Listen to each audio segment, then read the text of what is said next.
to one more game presented by Who's Your Pickleball. I'm your host, Matt Brandenberger. This is BDO, Bang Dink Ow. So that means I have Ryan Kearns with me. And even though you might see on your screen, it says Ryan Kearns unverified. I have verified. This is indeed Ryan Kearns. So good to see you, Ryan. How you doing? Good. Sun's out. Kind of like a few weeks ago, the sun was out. It's not as warm as we'd like it for it to be, but we're in Indiana, and I guess we'll take it. Yeah, it's still March in Indiana, so it means every day could be beautiful and perfect, or winter conditions, snow flurries. There were some of the biggest snowflakes I think I've ever seen in my life here about a week ago. I looked out my window and I was like, what is this? Thought it was 70 the day before. So, but yeah, it has been a while, man. We've had a lot going on. You've had a lot going on. You were at the Combine for NPL. We're going to be talking a fair amount about that today because our guest, spoiler alert, was also doing the Combine. So how have you been? Fine. Really enjoyed last weekend. It was the NPL, National Pickleball League, the 50 plus senior pro league that last year had only 6 teams and now expanded to 12 teams. So first weekend of March, they had a combine. None of these 50 plus people are doing the 40-yard dash or the bench press or anything like that that's going to get us hurt, but more like some rec games down there in Florida. First weekend of March, a few of our friends went to that, and some other ladies we know from the Indy area. And last weekend, in just outside Dallas at the Chicken and Pickle, Natasha, our subject today, and I were fortunate enough to go to that and get in some games against good people. So it's fun. That's awesome. So for those that don't know, the NPL, essentially, is it fair to say, is the equivalent to MLP, but on the senior side of things? Is that a pretty fair comparison? Because it is a team type league and kind of formats around that whole team style events, right? Yeah, fair comparison. Just difference is the number of people. I think there's like 12 people in a lineup in a given match versus MLP only having 4. Okay. And so how do those matches look then? I guess I might be ignorant in some of So that as well. yeah, so essentially you have 6 guys and 6 girls in your lineup. So you have 3 men's doubles matches, 3 women's doubles matches, 6 mixed doubles matches. So essentially you have 12 head-to-head matches. Wow. If Okay. a team wins 7 out of 12 or more, then they have won the head-to-head meeting, and get a win in the standings. Then the other team gets a loss. If it gets to 6-6, they have a team breaker, not dream breaker, not singles. Apparently, it's a longer extended game where it could be doubles, mixed doubles. I think it's just you put 2 of your players in there for a total of 4 points, and you keep rotating different doubles or mixed doubles combinations through against the other team for 4 points until you reach whatever the magic number is. That's cool. I guess I didn't realize that. So kind of a bummer for you being a stronger singles player. I'm sure you would prefer there to be singles, especially with, the being one of the younger seniors right at the 50-yard or 50-year-old barrier. So that's interesting though. Yeah. So, and then on your team, so because you don't necessarily have to go to every event, so roster size and actual team that shows up must be a little inflated then, or how does that work? Yeah, apparently there's 14 on a team, 7 guys, 7 girls. Okay. You have 12 in your lineup during a given match, 6 guys, 6 girls. And it sounded like last year there were some situations maybe where they had to pull subs from a I don't know, a pool of players, or I don't know if they're local recommended or whatever, because obviously might be tough to coordinate. Yeah, absolutely. And the big day, you'll find out, is April 14th. Is that correct? Yes, that's the reveal. Apparently, sometime a few days before that, they actually have the draft behind closed doors. Okay. And do any sort of trades or any kind of, roster manipulations that might happen. And then April 14th, right before the U.S. Open, they just announce the rosters. I don't think, other than the people who are in the room, nobody knows your actual what round you might have been drafted in or whatever. It's just like your team gets announced. Yeah. And so you're feeling decent about your prospects. You said you played pretty well down there, and I really liked talking to your strategy going into it. Being the smart pickleball player you are, you know your strengths, and you said you really kind of tried to set yourself up as being a top-notch Colin opposed to a top-notch Ben. Is that fair to say? Yeah, that's fair to say. I play a more probably conservative style of pickleball, and in higher level games, I'm pretty comfortable on the right side. So I tried to take on more of that role. Obviously, there were some games or matchups where I felt maybe I was the stronger player on the court. So accept more of a little left side role. But then again, at this combine, not a lot of teams are stacking. You're playing with somebody you just met 5 minutes ago. Right. There's some That's hard. awkward, there's some awkward moments where, it's like, wow, I can't really say or don't want to say this, without coming off the wrong way. Like, hey, maybe we got to stack, or hey, maybe we got to try Right. this. You just Yeah. Hey, try you and stay suck, positive so I and want you on the right side. Right. That doesn't go real well. So yeah, it's almost kind of like almost a reality competition type thing where there's probably a lot that goes into it. And it's not just the competition itself, but trying to, kind of make sure you're getting along with people. I'm sure the owners are watching that as well. They want enthusiastic people and people who are going to be, you know, good representations of their brand or whatever they are hyping. So that's good.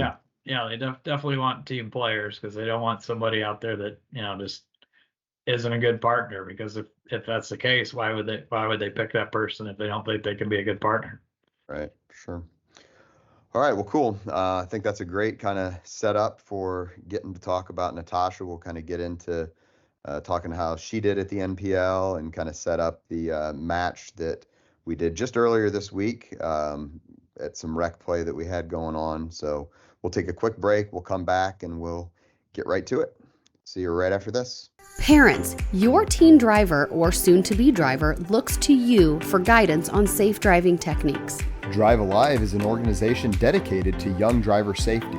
Visit our website at drivealiveindiana.org to view videos designed to facilitate conversations between parents and their teen drivers. Topics include getting to know your vehicle, understanding car insurance, simple car maintenance, and what to do if you just had an accident. Visit drivealiveindiana.org to learn more. All right, welcome back to One More Game and Bang Dink Ow, your podcast where Ryan Kearns and I break down video, look at the good, the bad, and the ugly. And as mentioned before the break, our subject is Natasha Nuerge.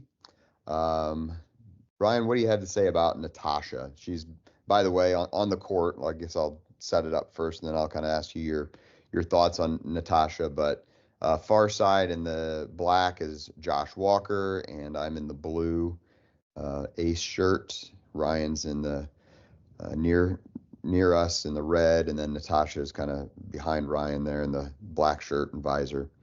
But Natasha, like we said, was at the NPL Combine, same thing you were at, and it's safe to say she turned some heads there. Is that fair? That's fair. Yes. Day one, she went 7-0 in her pod. There were 8 people in a pod. You played with the other 7 people, 1 game to 11 straight up, and she went 7-0 and was slated to be in one of the 2 quote unquote championship pods to play for the automatic draft pick. However, due to plane flights and timing, they didn't allow it because they wanted to make sure there was plenty of time to finish. But being a very tall lefty with some power, yeah, she stood out and was definitely noticed. Yeah, that's awesome. And even on a recent podcast, Rick Witzkin mentioned her. There was some Facebook video that went around. So, I mean, the chances of her not getting drafted are slim to none. I mean, she's going to be drafted. She's going to be one of the higher draft picks on the female side. Is that fair to say? I think that would be fair to say. I mean, there's probably a few, seasoned pro ladies that play a lot of the tour events and end up on the medal stand that are going to get picked a little bit higher. But in terms of the people in the combine, she was as good as everybody else that was in the Texas one. Yeah, that's awesome. And no surprise to us. I mean, we've been playing with Natasha for 3, 4 years now. She's known, for sure as one of, if not the best female around, and former IU singles #1 tennis player. So she has all the tools. That said, there's definitely some things that Natasha would say as well, and that's why she was excited to be a subject on this, that she could improve on. So there are some things in this game, fortunately or unfortunately, depending on how you look at it, she didn't make too many errors. Unfortunately, from my standpoint, because I'll just go ahead and say Josh and I did not fare very well in this match. So you're going to see Ryan's going to look pretty good in this, and Natasha's going to look pretty good, and Josh and I, especially myself, this is a little bit of humble pie for me to eat, but we didn't have time to record another one, and we're going to roll with it. So Yeah. it's all good. But no, Natasha played well, but we'll still kind of pick out a few things that we think she could improve on.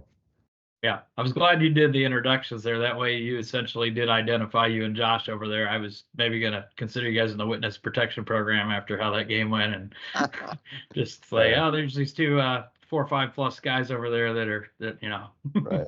Yeah, we're not sure who they are. They look a lot like a couple guys we know, but no, we'll take the good with the bad. We all have those days, those weeks. So Natasha getting us started here. Pretty good point to start out. Ryan, anything to note really?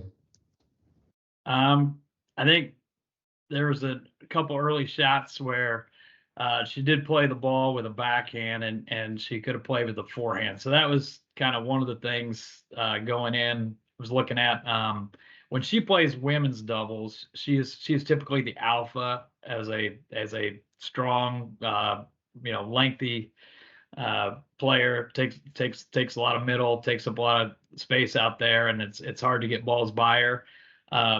Just at higher level mixed doubles, playing with a righty guy, would ideally slide to her right a little bit more to play more balls with a forehand whenever possible. So I paused the video right here, and I think this is one of the spots you're talking Yep. about. And just early on, as we talk about ideal positioning, what would be ideal for Natasha, it's almost playing that Anna Lee role, right? Where only the advantage is, obviously Anna Lee's backhand is amazing, but for Natasha, it would be her forehand as a lefty.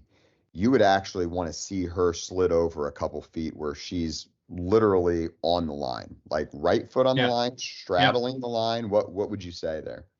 I think right foot on the line's pretty fair for a normal spot. Now, I mean, I guess based on where you have it frozen, I mean, she could almost go left foot on the line, because it'd be almost impossible for you to go cross court back behind me. So you're probably going, down the line or middle. At a guy's game, you might even have somebody potentially earning you in that situation. I mean, that's another, almost like the ATP, like a learned skill that does take some time. But yes, in her case, in that situation, maybe she's even over like 2 more steps, almost straddling the line or left foot on the line with the forehand just loaded up to attack. Yeah, because where you see I put this ball is right kind of at her left shoulder, more or less. And if she's over just a step, she'd be able to take that with her forehand and either really drive it right back up the line at me, or even find that gap between Josh and myself. So point there early, we ended up, winning that rally. And if we had her a little bit moved over to that line, that could have gone the other way then. Yeah, and the way the point finished was basically a clean winner down the line past her, which it was a low ball at her feet. But if she slid over a little bit more, she probably has a better play on that ball, the final shot. Sure. On this next point, your notes say deep return down the middle. What did you mean by that? Yeah, she hits a almost perfect return deep and down the middle, and it sets us up, and we're on offense the entire point. I mean, you and Josh play together a lot, but it was, down the middle to the point where you're both held back. It was deep, so it wasn't a ball you could really attack, or maybe it was a tough spot for you to hit a good third. And once again, we were on offense the entire point, and won the point, but it was all set up with a deep return down the middle. And that's a good point for anybody, any level, right? A good return deep down the middle can really set it up. And even to highlight then your fourth shot kept me back and kept Josh kind of, he let it go back to my forehand. And again, that set up the whole point. And then you're able to pretty much hit the kill on your sixth shot there. So well played there. Let's go to the next point here. This is a pretty good point, but again, you're seeing Natasha hit a few backhands that you would rather see her go to her forehand. Is that fair? Mm-hmm. So yeah, I think the first ball she ended up playing that point was a forehand, but then the next time it came to her ended up being a backhand, and even there a moment ago where she's sliding forward in the transition zone, she's playing a ball in the transition zone with her backhand, which all she can do is hope to get it down as opposed to really attack it. If she's another step or so to her right, she could probably attack that transition zone ball and be more aggressive with it. Right. See, I'm not going to lie, after the first couple rallies, thinking she did skip one off the line there. Yeah. Thinking, man, this is Natasha's video. Can't make her look bad. We've won the first two. Little did I know it was going to turn around quickly for us. Yeah. She goes on a roll a little bit after this. Yeah. You liked her drive on the third on this one. Yeah, I definitely liked the drive on the third. The fifth, I could have gone either way. It ended up being fine. It looked like she was a little bit off her back foot. Like first drive, boom, good. This one, she's backing up, backpedaling. Yeah. But the bottom line is she didn't pop it up, so it was still fine and got us to where we basically got to the kitchen line and we're somewhat neutral. All right. And we won't talk about me stealing Josh's forehand there. That was the beginning of the end of our demise here. So here was one you said you didn't mind the backhand in this point, and let's see where that was, or did it already happen? I think there was a backhand. There was a backhand early on. So I mean, there's going to be times like we're in the transition zone, like here, okay, where you can't slide like too early. Like ideally, we're more at the kitchen line established when you're going to slide to the right. I mean, when we're back, we have so much area to cover. If she slides to the right early on in the point in the transition zone, now I have to cover like 75 or 80% of the court, which is a little bit difficult. So early on, the backhand was fine. I don't want people to think that we're saying, she should never hit a backhand, unless she's at the baseline. There are going to be times in the transition zone where a backhand is going to be the appropriate ball. It's once you get to the kitchen, now let's figure out where the ball is, and in most cases probably take a little step or so to your right to open up that forehand. Yeah, that's a great point. That's by no means are we saying she should never hit a backhand, but just looking for more forehand opportunities. And in this next one, she did a great job.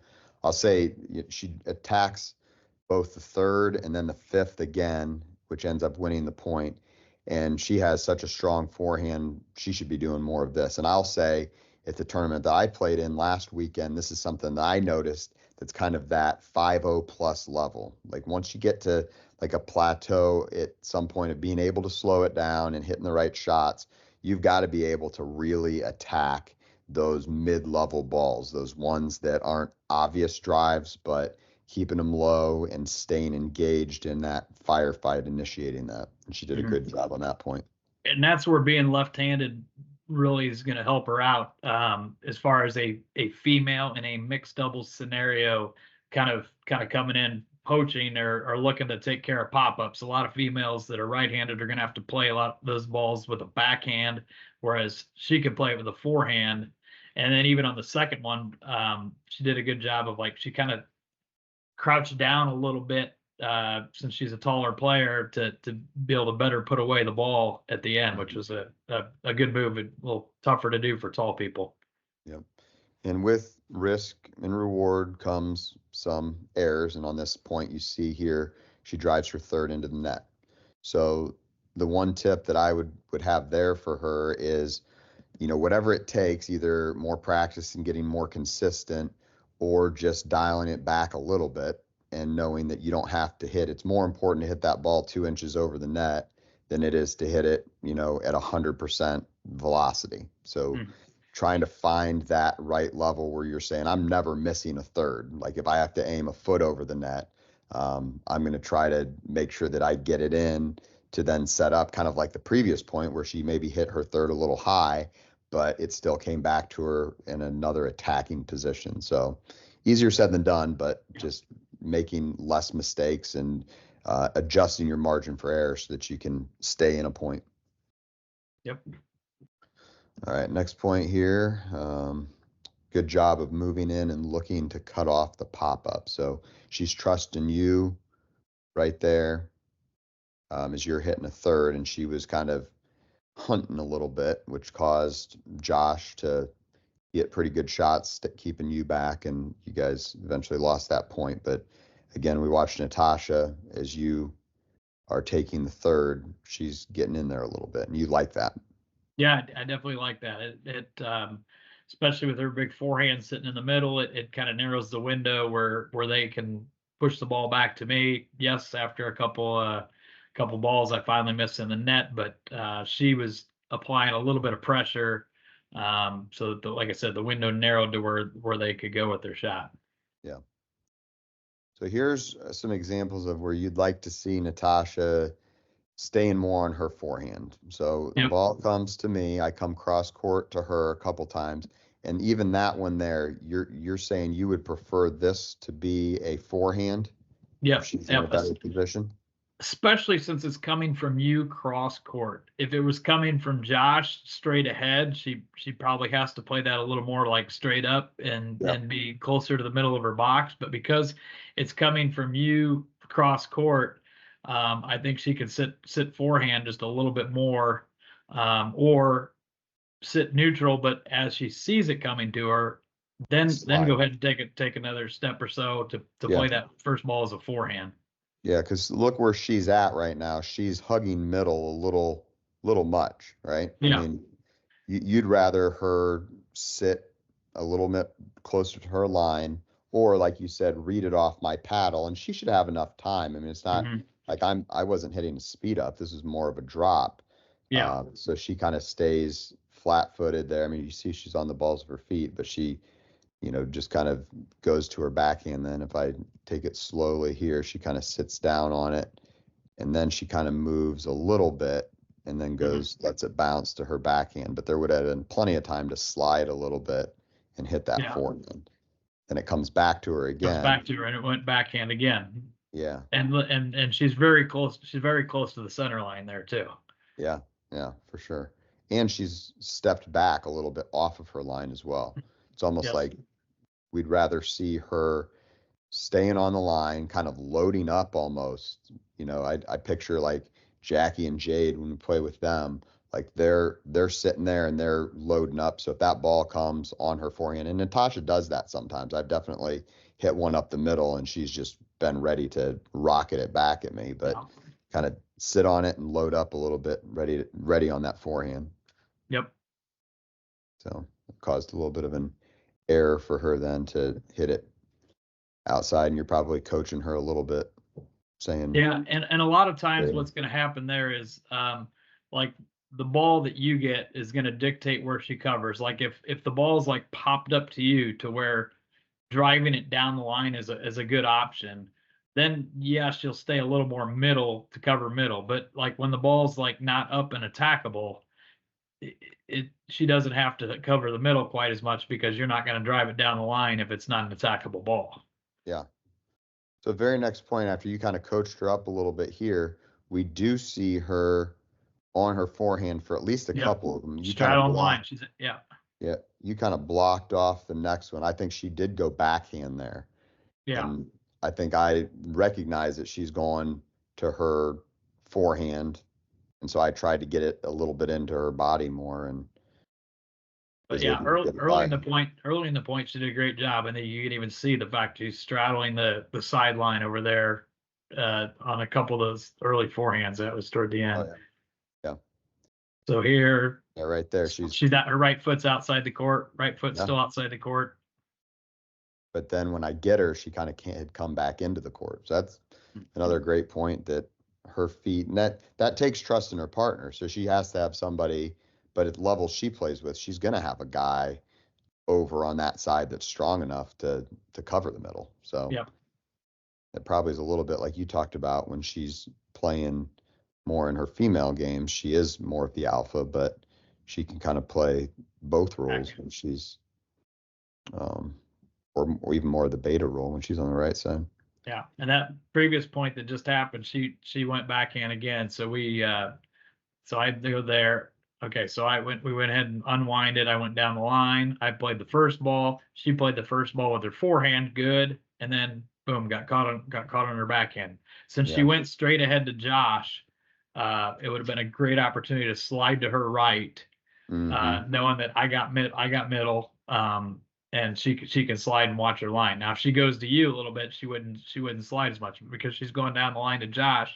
She really needs to now slide, whether she's thinking defense or offense, but either way, slide to her right, have the forehand ready. I got middle. So as that ball's going across the net, she should be sliding to her right instead of sitting right there. Now she looks like she kind of takes a step a little bit to the right, but more back. But really, if she exaggerated that and jumped almost to the sideline, she'd be right there to slam it with her forehand. Yep. Yeah. All right, good stuff. Let's go forward. This next one, you'd written down short return, especially when unwinding, but got away with it. So I think I just missed a fairly easy shot. I'm trying to serve you guys wide as you guys are unwinding, and she hits a return from there. Doesn't quite get all the way back, but doesn't matter because I missed it. So yeah, I mean, that was just more of a teachable. I mean, it's not like she intentionally hit a short return, just happened to hit a short return. But not only that, but the ball was a little bit more in the middle of the court or even slightly cross court to you. That's why most of the time, if you're going to unwind, it's safer to go down the line with your return. Now, like I said, I don't think that was their intention. I think it was just a shanked return, but just kind of a more of a teachable moment, I guess, for the audience when you're unwinding the stack.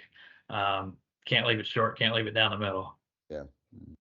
Default should be straight ahead on when you're unwinding. Is that right? Yeah, that's I mean, yeah, all things considered, that's probably the better play.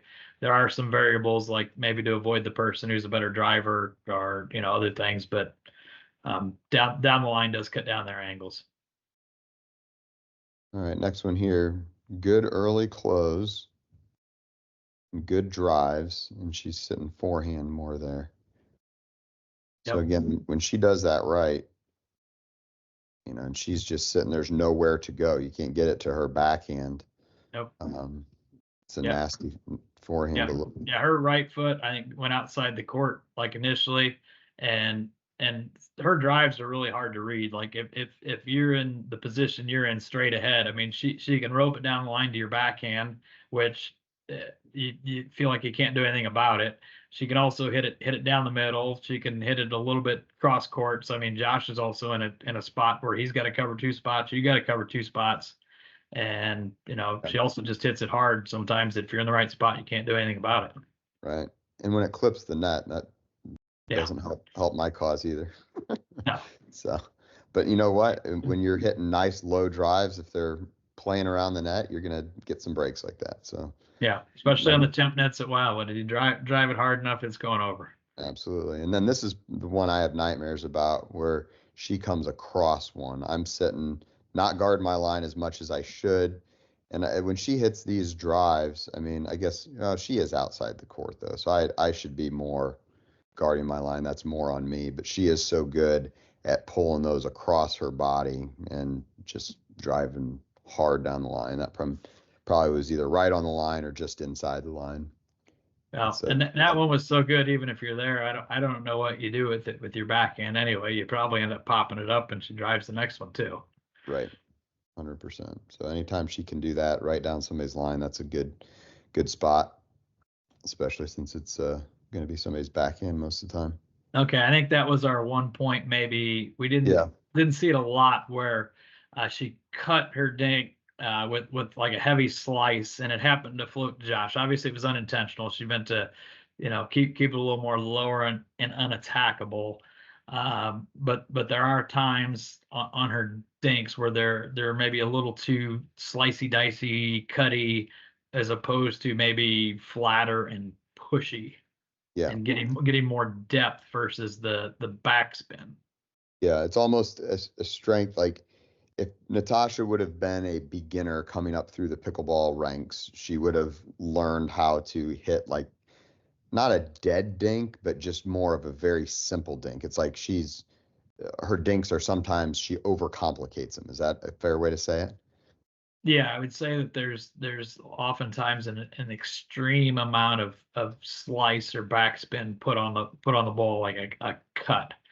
Yeah. Which there's times for it, and there's people that they don't want to get into that, her backhand to their forehand, like knifing that she does with the dinks, and they can be Yeah. effective in staying low, but there's also times where they just kind of hit and just spin themselves out, and then the ball's there, and Right. there's not much depth created with it.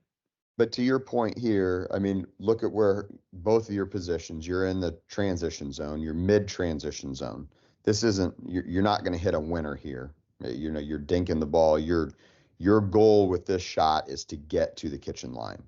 So what shot is going to get you to the kitchen line? Well, it's going to be just a well-placed drop, more or less. Call it a dink, call it a drop, but from where you're at. So a little more height on it, and definitely, dropping it in instead of where she puts it is pretty much on Josh's, I mean, it's right at his waist level where he can pop it pretty much right back to her and then cause her to make a mistake. So I do like the fact that she went cross court with it, which is going to give her more room for air.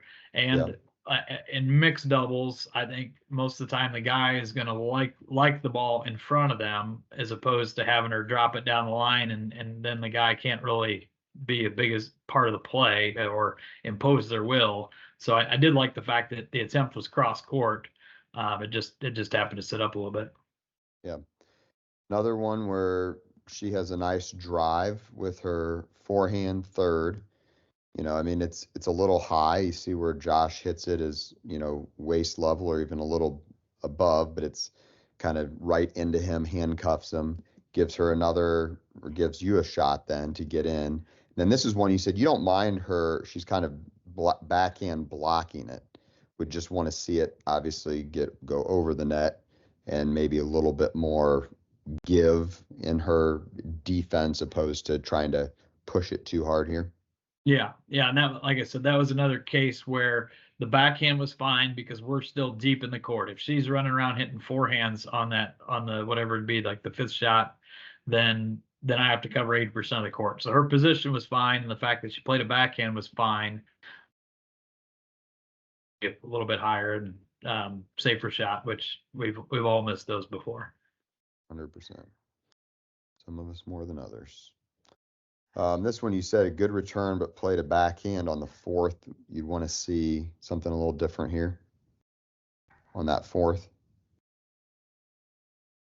The ball was coming from court, and would probably be able to be a little more offensive with the first ball she hit. Okay. You cut out there for just a second, so I want to make sure we saw this here. There we go. So forehand on that one, and then she, appropriately runs around and hits a great ball on the next one, where she does run around and hit a forehand, and then you slide to cover line, which means now Josh has got a lot of space to cover, and she hits a low ball to his backhand. And she clips the net again. Not that I'm bitter. That was good. Uh-oh. Hope we haven't lost Ryan. He looks frozen. Yep. I think we're back. Okay. Very good. All right. Moving on then to the next point here. You said on this point. She slid right on that one and did it well, I think. Oh, this one here? Yeah, I think the very next point. So there's a forehand. Yeah. Good ball off the net. She slides right away, leads up the forehand, and basically made you miss over her right shoulder. That's kind of what we've been saying. If she slides and gets a backhand, the ball's out. So this in slow motion is what we would want to see. You can see as I'm hitting it, she is sliding, basically saying you're not going to get to my backhand this time, and then is able to really right foot's outside the court. Right, left foot is real close as well. And then causes me to make a mistake, but stayed in the point and made us pop one up. So good stuff there. That would be the one to carbon copy and really get that whole idea of jumping. Sliding sometimes is a little bit of a misnomer. It's more of a jump. Yeah. Almost like in basketball or something like that.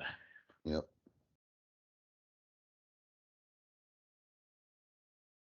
Yep, and that was perfect too. So she positioned herself, took the first ball out of the air, and then stepped over and cut off middle, because she's quick enough and long enough that she's not really giving away too much of the middle by moving to her right. I mean, she still has the ability to take balls down the middle that, in that case, it was appropriate for her to pick it off because I was still kind of moving through the transition zone. So she cut it off and split you two. So that was a good shot. And the worst case there for her is she lets that go and you're there. So it's like kind of like no risk, right? Like no, not at all. Slide out wide, and then when I hit a pretty poor dink that's up a little bit, again, that's what I'm saying is that next level is being more aggressive with those. Sometimes I get too conservative on those and just say, I'll keep the ball in play, but you got to be able to take those balls that are, at net level and attackable and go for it. And she did a great job on that one. Yeah. And the last point that we just watched too, she played a backhand from back there, which was fine because once again, we're at the baseline. We have to cover as much ground as possible. So no need to slide when you're at the baseline. So she played a backhand. Then she was in a position after this, stayed kind of that way to where she was probably going to be able to get a forehand if the ball would have come back to her. Yeah. And I know one was a forehand, one was a backhand, but just look at the trajectory of this ball versus the one that she hit that kind of poor forehand with. If we slow-mo this one traveling over, it's got more height on it, which then dips down into the kitchen and doesn't allow Josh to really get a good attack on it there. So yeah, nice job. That was a pretty tough ball. It was pretty low when she picked it up too. All right, so coming back on this next point, then we see an instance of, usually this happens to me, but I actually body bag somebody. Got Natasha there, and really wasn't too bad of a dink on her part, maybe a little high, but this is again what I said I'm trying to work on more is those balls that are at net level, trying to be a little bit more aggressive at them. That's one where I was able to get her right into her. She was kind of looked like she was starting to slide. And then that is kind of the one thing, like any thoughts on that, Ryan, where when you start to slide and you're setting up your forehand, you are exposing yourself. And I feel like that is why I get body bagged a lot, is I try to slide too much and expose myself. Yeah, I think when you have a tendency to slide to go forehand, I think you're maybe less protected and therefore more likely to get body bagged versus people who slide to their backhand. I think are naturally covered and protected a little bit more from getting hit. Yeah. Good point. All right, so here's a really good point here. Maybe one of the few that we had. So let's look at what we see in this one.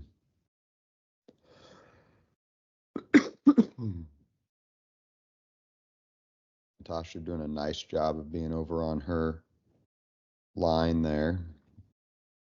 Pushed you guys back, but you were able to get back to neutral. Yep, and those first couple backhands that she hits are just fine because once again she's not quite on the line. We're not really totally neutral yet, so we're still trying to kind of get our way back. It was a couple shots before that, but that was the backhand dink, just to kind of allow us to move in a little. Yeah. And look at the positioning here again. She's straddling her line, so it's almost like she's been listening. And I put it up a little bit, not a great dink.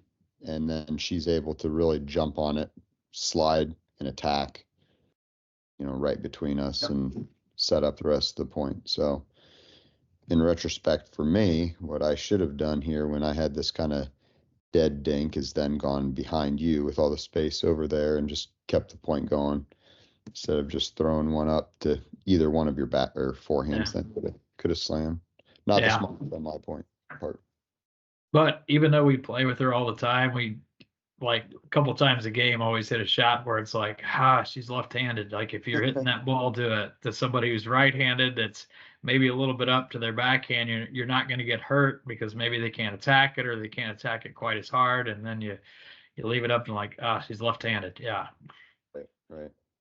Yeah, I do that all the time too. So I'm glad to hear that I'm not the only one.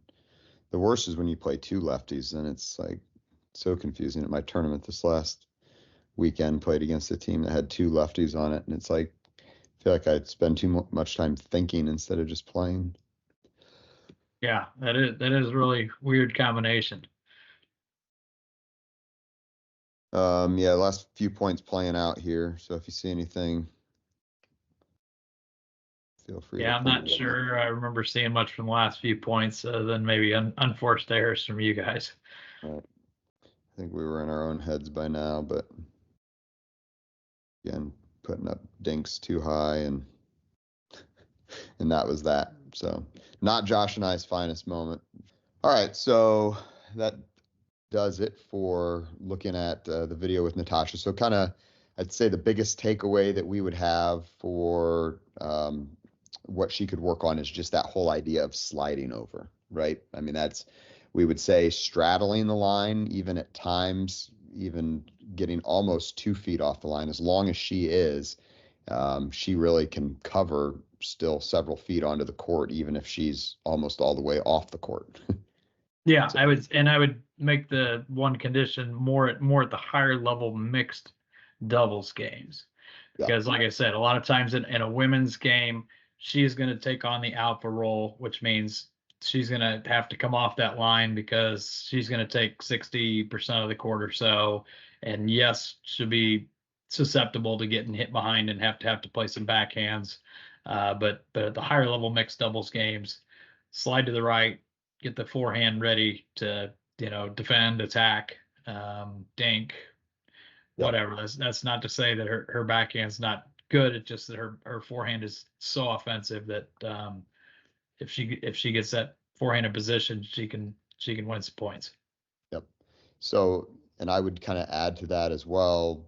In the women's game, it's almost the exact opposite, right? I mean, she can almost play, 60, 70, 80% of the court, and her partner, taking more of the beta role, can really slide over and almost hug their line, straddle their line with assuming they're a right-handed player, then with their forehand being over on the left side. So it can kind of go both ways depending who she's playing with, and heck, even depending who her male partner is or how much she's feeling it. You could even do the opposite way with a male and slide them all the way over. So so that's a good thought to have, and that's why, I mean, I've heard some pros and some podcasts say before that the evolution of this game at the highest levels will almost always be, a righty and a lefty in combination together. Now, I would say with the evolution of the two-handed backhand and how strong, some people have gotten with their two-ies, that maybe isn't the case quite as much, because the two-handed backhand can be quite a weapon as well. But it definitely is something to think about in terms of having one of your players almost just sitting on the line. We talked about it earlier. That's what Ben and Anna Lee do, essentially. She's just sitting there and she's saying to herself, I've heard Colin talk about that, even playing with Ben, that he just knows anything that's going to his right side's going out. So all he has to do is worry about a ball that's coming, right at him or right down the line. Those are the only ones that he's really concerned about. Yep, exactly. And like I said, a few things I thought she did well. That she did a good job when the return was hit to me, trusting my drop and getting in really tight to the kitchen line to make her presence felt by you and Josh, and pressure you into not being able to leave any balls up down the middle and have to go to a little tighter window back to me with your fourth shots. Seemed to do that really well, which she moves well too, which we know that and didn't really talk about. It's such an advantage because we almost always stack whenever anybody plays with Natasha that's right-handed. The fact that she moves well enough to be able to unwind and not get into any kind of trouble is another one of her strengths. Yep, for sure. And then maybe one other thing, just in terms of the dinking, and I see this with a lot of former tennis players, it's not really, unless you're talking about like just a drop shot, or, you're trying to hit one of those touch shots, it's not really a big part of tennis. The tennis game is played with, top spin and trying to get that ball just barely over the net. So the idea of dinking or hitting a little bit of more of a lofted shot, I think, is foreign in a lot of the teaching that I do to former tennis players. When we teach somebody pickleball from the very beginning, we talk about like a cornhole toss and, having that kind of low to high. And so I think that's the part that some tennis players, and I see Natasha to some extent in this as well, has trouble with trying to hit like too much of a cut.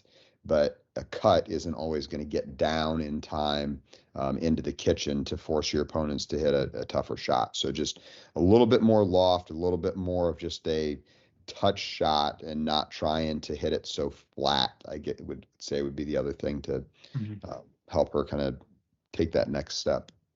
Yeah, or even on a dink where she can push it a little bit to push it in a more flatter method rather than a cut to get it at her opponent's feet or to get them back up off the line versus the backspin that's created with her cut.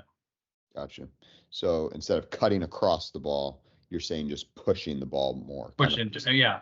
And there can be a little bit of backspin on it, just not the extreme backspin that like makes the ball check up, which kind of defeats the purpose of pushing them off the line. If the ball is going to essentially check up, then there's no reason for the opponent to get pushed back up off the line, because when it hits, it's just going to kind of die right there. Stop right there. And not create any depth. Yeah. I think it must be from her tennis background, but when I think of her hitting dinks, all of them have that real choppy backspin that she's really trying to put on it. So you're just saying, instead of chopping across it, kind of pushing it more. Pushing it more. It can still have underspin, but just in a more of a push to it to create that depth on the dink, to ideally get your opponent back up off the line to kind of open up the court. Got it. Well, good stuff. I mean, if Natasha gets better, she's going to run a whole bunch of us off the court. So kind of hesitant to put this out there. Hopefully she doesn't take too much of it to heart. But no, we love Natasha, and excited to see how not only her, but how you do in the NPL, and good luck with the draft coming up. I don't know, I haven't looked at the calendar, but maybe we'll do one more before your actual draft date. But we'll be excited to see how all that goes. Yep, I think we still looking for subjects. So anybody out there, doesn't matter the level, don't be intimidated. Natasha's a 5-0 duper player. So yes, we were kind of nitpicky and more critical than with most people. So just let us know. And got the play site cameras at Ace, so it's an easy recording, easy upload to us.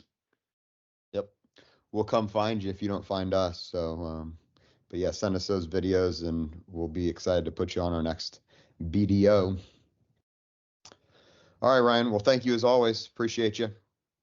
All right, root for Purdue to lose. Okay. Yeah, as IU fans, Ryan and I don't hate that. So at least they made it past the first round this year. Yeah, they did. It is tripped up by a 16 seed, It is Sunday afternoon. So have they started? Have you seen any? Yeah, I think they're almost halftime. Almost halftime. Are they winning or losing? I think they were winning, but it was close. So. Really? Okay. Utah State. Never know. All right. Have a good one. We'll talk to you soon. See ya. As always, we want to thank our sponsors, Hoosier Pickleball, Drive Alive Indiana, Ace Pickleball, and Wheelan Real Estate. Reach out to Abby B for all your buying, selling, investing, and other real estate needs. In addition, a big thank you to the Ace Pickleball Studio in the world-famous Spiece Fieldhouse. Please make sure to subscribe wherever you get your podcasts or find us on YouTube at One More Game Pod. That's the number One More Game Pod. Hit that subscribe button and be sure to leave us a 5-star rating to help us spread the love. You can also find us on Facebook and TikTok at Hoosier Pickleball for all kinds of fun tips, tricks, and other family shenanigans. Thanks again for listening, and we will see you next time.